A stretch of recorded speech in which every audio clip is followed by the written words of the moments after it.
Hello, in just a moment, we've got the press preview for you. I'll look at what's in the morning papers. First, though, a reminder of our top stories here this evening. And protests are taking place at New York's JFK Airport against Donald Trump's ban on citizens from 7 mainly Muslim countries entering the US. Theresa May has refused to criticise the move, saying the United States is responsible for its own policy on refugees. And the acting world has been paying tribute to Sir John Hurt, who's died at the age of 77. Hello, you're watching the press preview on Sky News. Joining me this evening to go through the papers is Matthew Syed from The Times and the writer and columnist Christina Patterson. So welcome to both of you. So let's take a look then at what's on those front pages. And The Observer leads with the global backlash against Donald Trump's executive order barring citizens from 7 mainly Muslim countries from entering the United States. The president is also in a diplomatic row with Prince Charles over his views on climate change, according to the Sunday Times, which says that Trump is reluctant to meet the prince when he visits the UK in June. You'll have to take my word for it. Clearly, we've got a problem with the Sunday Times, but I'll show it to you a little bit later. I can show it to you in the wall. Oh, there you are now. Let me just show you the Sunday Times then. There you go. There's their front page. Trump and Charles in climate row. I think we might have a problem with some of the other front pages. Let me just whiz through them for you. There's the Sunday Telegraph, a soldier's failed by Troubles inquiry. This is a government minister admitting, they say, that there's a risk of seeing the past rewritten. There's the Star. They've got a story about Ross Kemp. The Sunday People there. The Queen approves a statue of Diana. It's the 20th anniversary of her death this summer. We've shown you The Observer. There's the Mail on Sunday. Don't call pregnant patients mothers, they say. This is about a concern about offending the transgender lobby. Have I done them all? No, I haven't. There's the Sunday Express as well. There we go. Princes to unveil Diana statue, a similar front page to one of the others there. I think I've got the whole lot in there. Apologies for our problems with graphics. But we can talk now to Matthew Syed and Christina Patterson about those front pages and some of the stories inside them as well.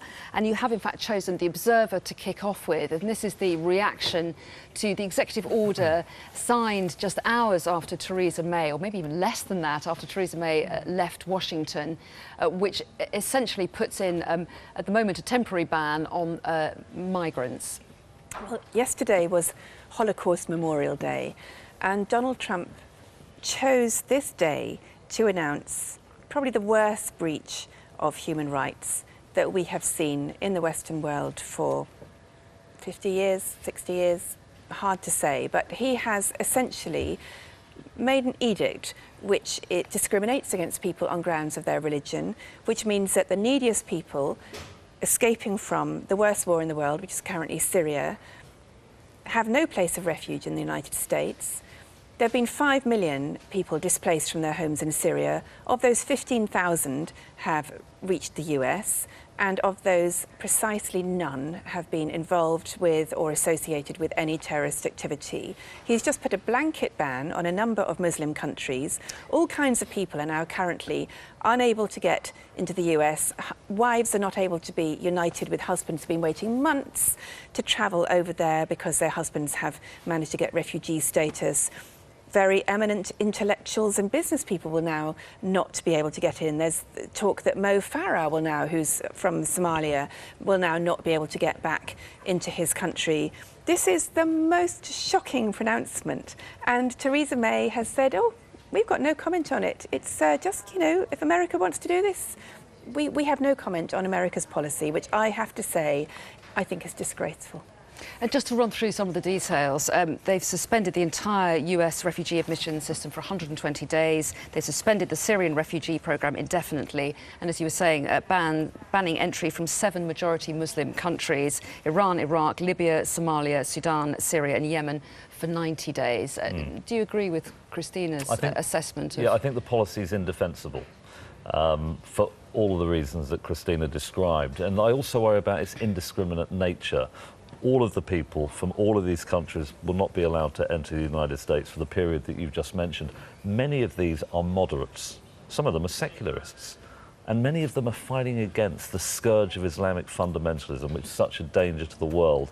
And to risk alienating allies in that fight against Islamic terrorism, I think is going to be a major unintended consequence of what is a policy that he campaigned on. I mean, one thing you can say about the policy is he said it before he was elected. It was a central plank of his campaigning. We now know, after a week of a Trump presidency, that he will govern in the same way that he campaigned. He said that he was going to build a wall. People didn't think he'd follow through on it. He talked about his concerns about environmental policy. He's going to follow through on that too. And the same with immigration. I mean, this is a democratically elected president who is following through on what he promised in the campaign. Just happen to think that many of these ideas are flawed. And a breach of the First Amendment, actually, on grounds of religious discrimination and on grounds of human rights. So I think many of them he won't be able to follow through. He's been passing up to 5 of these executive orders a day, and I think many of them won't go through. Even the wall is actually unworkable, not just because obviously Mexico isn't going to pay for it, but because some of the terrain is mountainous. You can't build a wall on it. And anyway, as somebody today said, if you show me a 50-foot wall and I'll show you a 51-foot ladder, people will always find a way to breach a wall. So it's entirely symbolic and going to cost however many, $20 billion or something, $20 billion to build this thing. But we also have to remember the guy does change his mind every 2 minutes. Yesterday he was saying he was going to reintroduce torture, and today he's saying, or last night he said, oh, actually I've changed my mind because General Mattis, Mad Dog Mattis,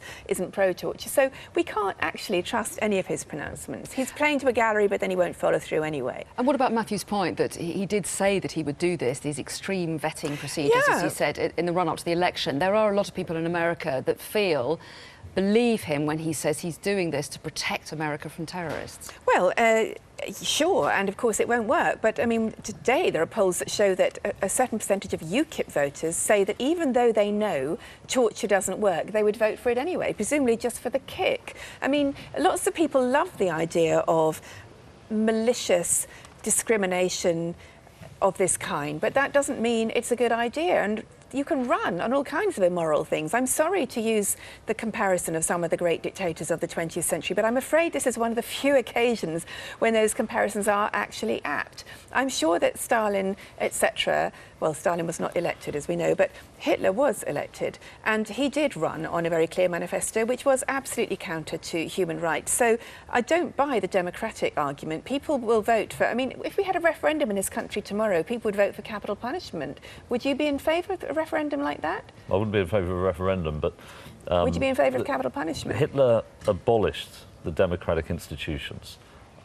I don't think Trump's going anywhere near. I think that's the danger, of course. Trump is already lying to the if Trump press is challenged by the courts or the Congress, I think the biggest risk is these mature democratic institutions. I don't think he'll like the idea of his executive power being checked in that way. No, he won't. And I can kind of imagine, speculating here, going over the heads of the Constitution to the American public to push through in an unconstitutional way. I think that's the big risk. I mean, nowhere near that at the moment. But I think it's unfair at this stage to compare Trump to Hitler or Stalin.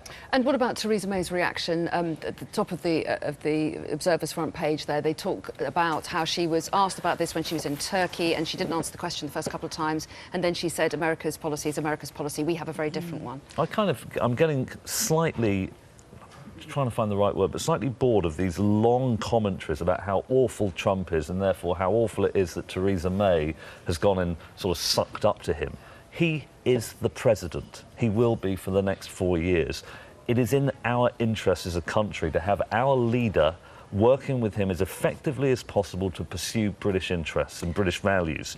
And going in there and starting sounding off about everything that she dislikes about Trump, destroying any possibility of a good, robust relationship with somebody who is obviously quite psychologically narcissistic, I think would have been a massive strategic blunder. She was right to get the meeting.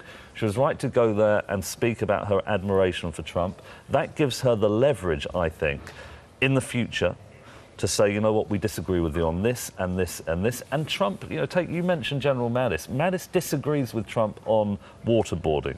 He's got Trump's trust And Trump is listening to him. That's got to be the right way to go. This is day 6. Trump is listening to him today. We don't know what Trump will do tomorrow. I think that not everything is about trade. I know that Trump sees everything about deals. I don't think in the UK we have always seen things about trade and deals. And although I agree that a leader of the United Kingdom has to be pragmatic up to a point, I think there are limits to pragmatism. And I think there are times when you have to say, actually, we believe different things about refugees and migrants. Now, I think that where Theresa May was right, I think she did challenge, she did respond to the torture question, and she did, I think, played a part in persuading Trump against that. So I think there is certainly a role for delicate negotiation. I think she had very good speechwriters for her trip to the US, but I think her response on this was mealy-mouthed. I think she should have said something stronger. I really do. And other countries have come forward, haven't they? Canada, France, Germany have said something much stronger. And what about the fact that there is a Tory MP who thinks that he will be affected by this ban? He was born in Iraq. He says that he won't be able to travel to the United States at the moment, and there are other Conservative MPs coming out and condemning, including Ruth Davidson, for example. So the question is, what is the best way to get Trump to revise his current policy on immigration? My argument is the best way to get him to do that is to show a great deal of public support for him, get on side, develop the trust, and then work really hard to get him to change his mind. I think if Theresa May had said, yeah, Trump's an idiot doing what he's doing at that press conference, it may have hardened his stance. You just got to be psychologically realistic when you're dealing with people who are democratically elected and who clearly is somebody who reacts very negatively to early criticism. I just think that she's playing, if I was in her position, I think she's played it in a sensible way. I'm afraid, Simon Sharma used a phrase on Twitter, Theresa the Appeaser, and I'm afraid to me this is going too far. I think there's a delicate balancing act to be had here, but I think she should have said something stronger. OK, we're going to move on and stay talking about Theresa May, but on a much lighter note. This is a story that you spotted inside the Mail on Sunday. It's down here it's about satire, isn't it? Yes, well, there's a very brilliant Radio 4 show, I don't know if you ever hear it, called Dead Ringers, and it takes the issues of the week and makes fun of them. And one of the people who features in it, Jan Ravens, is going to be impersonating Theresa May in a new radio sitcom, which is going to be a kind of looking at the major events of the week through the lens of domestic life at Downing Street with Philip and Theresa May, which to me sounds like a very clever and funny premise. But what I like about this most of all is that Britain has always been known for its satire. We have a fantastically healthy satirical tradition. Many countries in the world can't believe that we're allowed to make fun of the royal family, the Queen, our Prime Minister, politicians. If you think of Spitting Image, we make mincemeat of them, and that's one of the healthiest things I think about our democracy. I so agree with you, and it's so interesting that when you have a policy you disagree with or something that you think is outrageous, and you read a rigorous data-driven, analytical critique. That's sometimes much less powerful than a brilliant Peter Brooks cartoon in the Times, which just says it, bang, it hits you between. Or you watch Yes Minister, and they satirise the civil service. I agree with you. There's something so powerful about comedy in terms of finessing and puncturing certain types of pomposity and ideology. And we do have a wonderful tradition. And quite often the people being ridiculed quite like it too. I think there are politicians who want their own Spitting Image puppet. Although Donald Trump notably can't stand it and sends out vicious tweets when he is satirised, which is, again, a sign of, I think, his profound instability and narcissism. OK, we're going to take a break now. We've got plenty of subjects to tackle after the break, including the pressing issue of what do David Beckham and Imelda Marcos have in common. That's coming up. You join us as we take a look at tomorrow morning's papers with Matthew Syed and Christina Patterson, and we're going to turn our attention to Labour. This inside the Sunday Express, they're suggesting up to 80 rebels might defy Jeremy Corbyn's three-line whip. He wants his MPs to back the Brexit vote, the Article 50 bill. And he's absolutely right about that. I'm a Remainer, was a Remainer, but Brexit won the referendum. And those MPs who are defying the Corbyn whip, it is an absolute affront to democracy they lost in a fair fight. They have to accept the result and make the best of it. And the only slight irony here, of course, is that Corbyn's moral authority in terms of imposing a 3-in-1 whip is rather undermined by the fact that he rebelled against the Labour government something like 500 times. So him being able to get that message, I mean, the Labour Party's falling apart, but in this specific issue, Corbyn is absolutely right, and the rebels, I think, are a disgrace. I don't think the rebels are a disgrace. You'll be interested to hear. I think it won't make any difference, but I think there are particular issues when you do have to vote according to your conscience. And if you are the MP for a constituency which voted very, very strongly Remain, I live in a constituency which was pretty much entirely Remain, represented by, alas, Diane Abbott, who is unfortunately in Jeremy Corbyn's pocket, but who thinks that, oh, it doesn't matter that my entire constituency voted Remain, but I'm going to vote for this this particular version of Brexit that Theresa May has laid out. Now, of course, I agree, it's going to happen. We are going to leave the EU. The country democratically voted for that. But I do think that if MPs are meant to be voting for what is in the best interests of their constituents and representing their constituents, I think it's perfectly acceptable to say, I do not believe that this is in the best interest of What is in the best interest of all of members of Parliament's constituents is the primary importance of democracy. And when they start running roughshod over a referendum this issue and say, oh, I'm going to vote on my conscience, it's bad for my constituents. If it's bad for your constituents, you should have made the argument during the campaign, sought to persuade as many people as possible and got more than 50%. Failing to do that, the absolute duty of members of Parliament is to follow through on a vote. I didn't agree with it, but I think that democracy has to take precedence. OK. Do you want to have another quick word? Shall we move on? Yes, let's move on. OK. Let's move on then to the front of the Sunday Times here. Their main story is about Donald Trump's state visit to Britain. They're suggesting that he may not have a lot in common with Prince Charles on that visit? Is that what, or there's something there could be areas of difference? This is a very, I mean, there's nothing funny about Donald Trump, but there is something slightly funny about this story in that apparently his people are worried sick that on the royal visit, which is all meant to be about pomp and ceremony and tea with Kate and William and horses on the Mall, that there are going to be protests in the streets, which would be very unpleasant. And as we know, Donald Trump's inauguration weekend was ruined for him by the fact that the crowds for the protests were bigger than the crowds at his inauguration, and he was so upset by that he actually instructed his press secretary Sean Spicer to lie to journalists and say there were 1.5 million people there when there is absolute visible photographic evidence that there weren't.